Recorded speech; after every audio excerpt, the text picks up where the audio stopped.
नमस्कार मित्रों। आज हम आपके समक्ष लाए हैं एक ऐसा पाठ जो आपको अपनी कुंडली में अगर मिलेगा तो आपको अत्यंत खुशी मिलेगी कि आपके आपके कुंडली में ये होने से क्या फल देगा। आप उस फलित को जानेंगे तो आपको खुशी मिलेगी। एस्ट्रो गुरु श्रेया चैनल में आपका स्वागत है। हमारा प्रयास है कि हम आपका ज्ञान वर्धन कर सकें और किसी भी प्रकार से हम आपके किसी कार्य में सहयोग कर सकें और आपके भूत भविष्य और वर्तमान में कुछ योग कर सकें तो हमें खुशी मिलेगी। हमारे व्हाट्सएप नंबर के ऊपर आप अपनी शंकाओं को भेज सकते हैं और चैनल को लाइक और सब्सक्राइब अवश्य करें। एक पेन और पेपर हाथ में ले लें, क्योंकि आज जो हम बताएंगे ये हमारे आगे के आने वाले 5-6 पाठों में काम करेंगे। कुछ रूल्स हैं जिनके बारे में हम आज विशेष तौर से बताएंगे और ये रूल्स हमारे हर पाठ में आगे आने वाले 4-5 पाठों में यही रूल्स लागू होंगे। तो उन रूल्स को पहले हम नोट कर लें और उनको पहले हम समझ लें कि ये योग की श्रृंखला में जो हम आगे बताने वाले हैं कि सूर्य से युति, युति क्या होता है इसको हम आज एक्सप्लेन करेंगे और उस युति के होने के कारण क्या योग बनेंगे उसके बारे में हम एक एक पाठ करके आपको बताएंगे। तो सबसे पहले हम सूर्य से युति का अर्थ समझें। तो युति का मतलब होता है जब आप देखें किसी भाव में, भाव के बारे में आपको अभी तक समझ में आ चुका है। कुंडली में 12 भाव होते हैं। पहले को लग्न भाव बोलते हैं, दूसरे को धन भाव बोलते हैं, तीसरे को पराक्रम भाव बोलते हैं। इस तरह से 12 भाव होते हैं कुंडली में। इनके बारे में आपको ऑलरेडी पता है। इन भावों के बारे में मैं आपको बता चुका हूं। अब किसी भी भाव में, किसी भी कुंडली में, किसी भी लग्न में, इससे यहाँ पर मतलब नहीं है। हमने अभी तक जितने भी आपको बताए हैं, जितने भी आपको पाठ में योग बताए हैं, उन योगों में किसी में भी इससे कोई मतलब नहीं है कि लग्न क्या है, राशि क्या है, या कुंडली में कौन से भाव में सूर्य बैठा है, या सूर्य कहां पर बैठकर क्या परिणाम दे रहा है। इससे नहीं मतलब है। हम यहां पर सिर्फ और सिर्फ बात कर रहे हैं कि कुंडली आप उठाइए, आपकी कुंडली में, किसी और की कुंडली में, हर किसी की कुंडली में, इन जनरल हम इनको देखेंगे और जनरल में देखकर भी रिजल्ट देख लेंगे और रिजल्ट देखकर हम समझ जाएंगे कि हमारे साथ ऐसा होगा। तो युति का मतलब है कि कहीं पर भी, किसी भी 12 भावों में कहीं पर भी सूर्य बैठा हो तो उसके साथ बैठा हुआ ग्रह उसके साथ युति बनाता है। अब युति अंशात्मक होती है। अंशात्मक युति का मतलब है अंशों को देखेंगे तो अंशों का डिफरेंस बहुत ज्यादा ना हो। अंशों का डिफरेंस बहुत ज्यादा, अंश का मतलब है डिग्री, डिग्रीज में दोनों ग्रहों के बीच में बहुत बड़ा डिफरेंस ना हो। अगर बहुत बड़ा डिफरेंस होगा तो फल कम होता जाएगा। जितना पास में होंगे उतना अच्छा होगा। एक चीज का और ध्यान रखें, सूर्य से कुछ ग्रहों को अस्त माना जाता है जब वो उसके पर्टिकुलर डिग्रीज के भीतर आ जाते हैं। तो अगर वो उन डिग्रीज के भीतर होंगे तो ग्रह अस्त हो जाएगा, तो वो परिणाम नहीं देगा। इसलिए उतना अवॉइड करके ही हम उसका परिणाम देखेंगे। तो इन चीजों को देखना है तो हमें सूर्य से युति में 5 चीजों का ध्यान रखना है। 5 नियम हैं जिनको पहले हम ध्यान रखेंगे। इनको आप नोट कर लें। इनमें सबसे पहला नियम है कि 2 ग्रह जो युति कर रहे हैं, क्या वे कारक हैं या मारक हैं। अब कारक और मारक के बारे में हम आपको एक बीच में पाठ देंगे और उसमें हम बताएंगे कि कारक ग्रह कौन से होते हैं और मारक ग्रह कौन से होते हैं, और किस राशि के लिए और किस लग्न के लिए कौन से ग्रह कारक होते हैं और कौन से ग्रह मारक होते हैं। इनके बारे में हम आपको बताएंगे। अगर हम इन जनरल देखें तो कुछ ग्रह भावों के हिसाब से कारक या मारक होते हैं, तो उनके बारे में हम आपको बताएंगे। तो हमको पहले, सबसे पहले ये देखना पड़ेगा कि दोनों ग्रह जो आपस में युति कर रहे हैं, जो दोनों ग्रह मतलब सूर्य और दूसरा ग्रह जो युति कर रहे हैं, उन ग्रहों में क्या दोनों के दोनों कारक हैं, केंद्र त्रिकोण में बैठे हैं, तो राजयोग बनेगा। इसको अंशात्मक युति कहेंगे।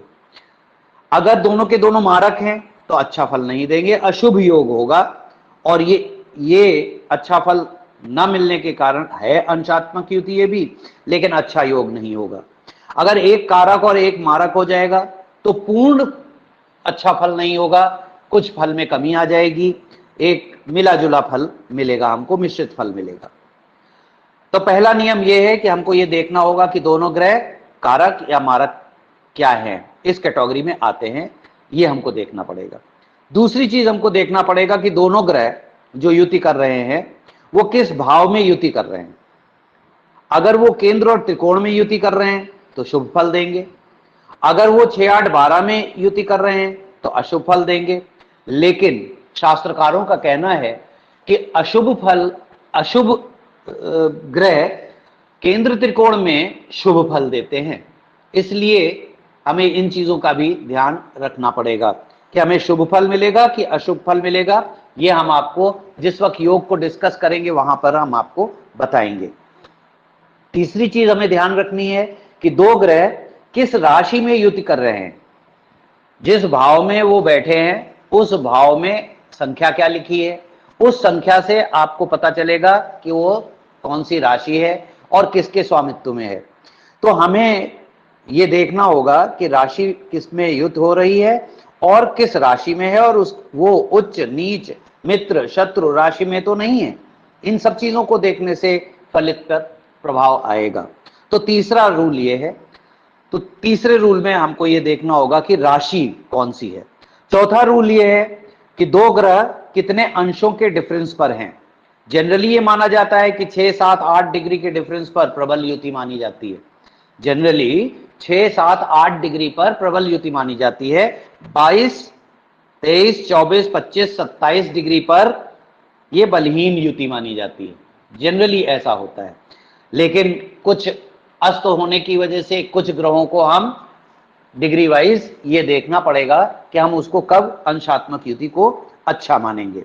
तो चौथा रूल ये है कि दो ग्रह जो युति कर रहे हैं उनके अंश में, उनके डिग्री में कितना डिफरेंस है। पांचवा रूल ये है कि दो ग्रह किस नक्षत्र में बैठे हैं। नक्षत्रों के बारे में हम आपको बताएं कि मित्रों 27 नक्षत्र होते हैं और इन 27 नक्षत्रों का स्वामित्व भी अलग अलग ग्रहों का होता है, और हम उन ग्रहों के हिसाब से और उनके स्वामित्व के हिसाब से और नक्षत्रों के हिसाब से भी बहुत सारा फलित बताते हैं। और ये नक्षत्र फलित बताना भी एक फलित का तरीका होता है और वो भी ज्योतिष का एक अंग है। तो हम ये देखेंगे कि कौन से नक्षत्र में युति हो रही है, वो नक्षत्र मित्र है, शत्रु है, अस्त है, उदित है, किस तरह के बलाबल वाला है, ये भी हम देखेंगे। तो पांचवा नियम ये है, ग्रहों की अवस्था और षड्बल भी फलित के लिए आवश्यक होते हैं। ग्रहों की अवस्था के बारे में भी हम आपको बताएं, थोड़ा सा बताएं कि ग्रहों की अवस्था अलग अलग प्रकार के ग्रह माने जाते हैं। जैसे 0 से लगा के 6 डिग्री तक बाल अवस्था मानी जाती है, जो बहुत स्ट्रांग नहीं माना जाता है। 27 से 30 डिग्री तक के बीच में जो ग्रह होते हैं वो वृद्ध अवस्था में माने जाते हैं, उसका भी रिजल्ट बहुत अच्छा फलित में नहीं आता है। इस तरह से अलग अलग अवस्थाएं होती हैं, युवा अवस्था होती है, बाल अवस्था होती है। हाँ, तो इस तरह से इन अवस्थाओं के हिसाब से भी फलित बदल जाता है और फलित को हम लोगों को उसी हिसाब से देखना पड़ता है और कहना पड़ता है। तो फलित में हमको ये भी ध्यान देना पड़ेगा। षड्बल 6 प्रकार के बल होते हैं, जिन बलों को भी हम ध्यान रखते हैं। तो ये सारे रूल लगाने के बाद ही हम युति को देखेंगे। सूर्य की युति से बनने वाले राजयोग में जो हम आज इस पाठ में लेंगे, पहला राजयोग वो होगा सूर्य और चंद्रमा की युति से बनने वाला योग। सूर्य और चंद्रमा से बनने वाला योग अमावस्या योग कहलाता है। इसको हम अमावस्या योग कहते हैं। तो सूर्य से बनने वाला योग अमावस्या योग 12 डिग्री पे सूर्य हो और चंद्रमा 15 डिग्री पे हो, तो इसको हम कहेंगे ये युति अंशात्मक युति है।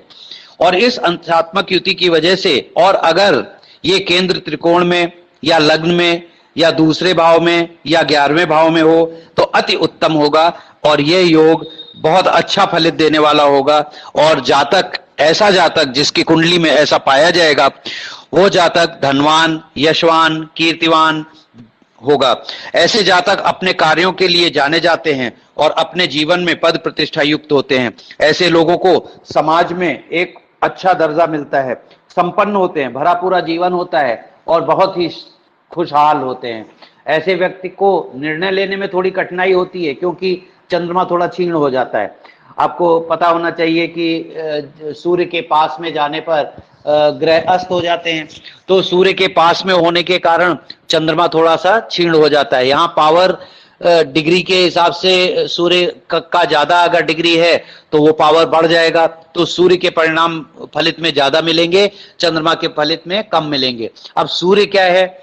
सूर्य तो हमारी आत्मा है, सूर्य हमारा शरीर है, सूर्य हम स्वयं हैं, ठीक है ना। और चंद्रमा क्या है? चंद्रमा हमारा मन है। चंद्रमा मनसो जाता, ऐसा कहा गया है वेदों में। और चंद्रमा जहां होता है मन वहां होता है। तो जहां पर चंद्रमा स्थित होगा उसी भाव के बारे में ज्यादा फलित आपको होगा, उसी भाव के बारे में ज्यादा चीजों के बारे में आप सोचेंगे और आपका ध्यान हमेशा उन भावों में ही लगा रहेगा। उस भाव के फलित में, उस भाव के कारकत्वों में ही आपका चंद्रमा लिप्त रहेगा। चंद्रमा, यहां पर भी ध्यान रहे कि चंद्रमा किसी अगर पाप ग्रह से दृष्ट होगा, पाप ग्रह की दृष्टि उसके ऊपर पड़ रही होगी तो थोड़ा फलित और कम हो जाएगा और इस तरह से आपको परिणाम पूर्ण रूप से इस योग का नहीं मिलेगा। सूर्य के ऊपर बहुत ज्यादा किसी का असर हो नहीं पाता है, तो सूर्य बलवान होने से अच्छा योग का परिणाम मिलेगा आपको, भले ही वो चंद्रमा थोड़ा क्षीण हो रहा हो, लेकिन फिर भी आपको एक अच्छा परिणाम मिलेगा। तो क्षीण चंद्रमा मन को कमजोर करता है, इसलिए आपके दिमाग में थोड़ा सा कंफ्यूजन रह सकता है, थोड़े नेगेटिव ख्याल पहले आ सकते हैं, इसलिए आप निर्णय लेने में थोड़ा सा हिचकिचाते हैं क्योंकि चंद्रमा आपको साथ नहीं देता है, मन आपका कमजोर रहता है। जब कभी भी चंद्रमा की युति किसी ऐसे ग्रह के साथ होगी जो पाप ग्रह कहलाता। अच्छा, एक चीज का और ध्यान करें, यहां हम आपको क्लियर करना चाहेंगे कि सूर्य को पाप ग्रह नहीं मानते। सूर्य को पाप ग्रह इसलिए नहीं मानते हैं, सूर्य जो है वो पिता है। अब पिता अपने बच्चे के लिए तो कभी भी बुरा नहीं करेगा, अपने किसी भी अपने बच्चे के लिए वो ऐसा नहीं करेगा कि उसको मार देगा या उसको किसी तरह का कष्ट देगा। पिता क्या करेगा? पिता बस खाली ये करेगा कि डांटेगा, डांट लगाएगा, फटकार लगाएगा, कभी कभी थप्पड़ भी मार सकता है, कभी कभी छड़ी भी उठा सकता है, ऐसा मतलब पनिश कर सकता है, लेकिन इस तरह का नहीं करेगा कि जिससे कि बहुत ज्यादा कष्ट हो जाए, किसी को शारीरिक कष्ट हो जाए या किसी को आत्मिक कष्ट हो जाए या कोई बहुत ज्यादा परेशान हो जाए। पिता कभी भी अपने बच्चे के लिए ऐसा नहीं करेगा। हाँ, उसे सही मार्ग दिखाना ये पिता का कार्य है, उसको सही मार्ग पे रखना ये पिता का कार्य है, इसलिए उसके लिए जो पनिशमेंट थोड़े बहुत होते हैं वो पनिशमेंट दे सकता है और प्यार भी करेगा सबसे ज्यादा। पिता तो सबसे ज्यादा प्यार करने वाला होता है, तो इसलिए पिता कभी भी वो नहीं हो सकता कि जैसा मंगल प्रभाव देगा जैसा अन्य पाप ग्रह प्रभाव देंगे, इसलिए वो पाप ग्रह की श्रेणी में नहीं आता है। तो सूर्य को हम लोग क्रूर ग्रह कहते हैं। क्रूर ग्रह इसलिए कहते हैं कि वो पिता जहां होता है वहां डिसिप्लिन होती है, डिसिप्लिन होती है तो पनिशमेंट मिलने की ज्यादा चांसेस होते हैं और इसलिए पिता से हर किसी को थोड़ा सा डर लगा रहता है और वही डर उसकी क्रूरता का कारण है। जहां कहीं सूर्य होगा वो वहां पर गर्मी भी ज्यादा देगा और गर्मी होने के कारण, क्योंकि सूर्य तो तपिश वाला है, सूर्य तो गर्मी वाला है, तो अपनी गर्मी के कारण भी वो विख्यात है कि वो क्रूर ग्रह है। तो सूर्य के साथ बनने वाले ग्रह जितने भी ये युति होंगी उसमें डिपेंड इस चीज पे करेगा कि सूर्य कितना बलवान है। तो सूर्य की डिग्री देखना बहुत जरूरी है। अब यहां पर जैसे हमने बताया आपको कि जो युति बताई हमने, उसमें हमने कहा कि सूर्य 12 डिग्री का है और चंद्रमा 15 डिग्री का है।